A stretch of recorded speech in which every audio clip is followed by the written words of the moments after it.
આ તમને એમ થતું છે કે રાતે ડુંગળી શું સુધારે? આ ડુંગળી નહીં, આ ડીઝલ ભરવા જ્યાં થા આ જોય ટ્રેક્ટર પીડ્યો ડીઝલ ભરવા જ્યાં ડીઝલ મળ્યું ને પછી અમારે કાંઈ એવું ડીઝલ ન મળે તો પછી સાનામના બે આવવાનું હોય 1 કિલો શેણાનો લોટ આને કીધું લેતો હોય 1 કિલો શેણાનો લેટ ને થોડાક મરચાં ડુંગળી નાખીને આગળ ભજીયા કરીને ખાઈને હોઈ જાય.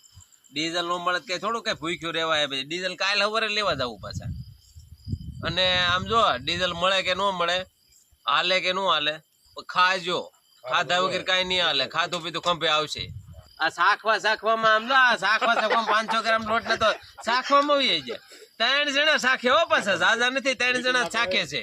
તમને એમ થતું છે કે આ શું કરતા છે વાડીએ બધા? આવું કરીએ અમે તો. ટ્રેક્ટર બંધ કરીને કે બંધ કરો બધું નથી કે આખું કઈ ડીઝલ વગરનું કઈ હાલે કઈ કરવાનું બધું. માંડો તાવન કરો ભજીયા આપણે. અને આ વાડીની મોજ તો પછી અહીંયા જ આવે. હા, એ તમારે વેમ હોય કે તમે ઢાબે જઈને ખાઈ આવો ને હોટલું માં ખાઈ આવો ને, એ આની જેવી તો મજા જ ન આવે. આમ જુઓ તમે સરો લોટમાં તું મીઠું ઠેઠ સુધી નાખે જ રાખજે. જે ઘટે ની ઠેઠ સુધી નાખે રે. તને એમ લાગે કે ધોઈ છે પાછું ઘટ્યું પાછો નાખજે મીઠું. ન થાય ને તો છેલ્લે પૂટલા ભલે મૂકો આપણે ઢીલો લોટ રાખીને. પણ થાવું જવે, કાંઈક થવું જવે, 2 માંથી 1 થવું જવે.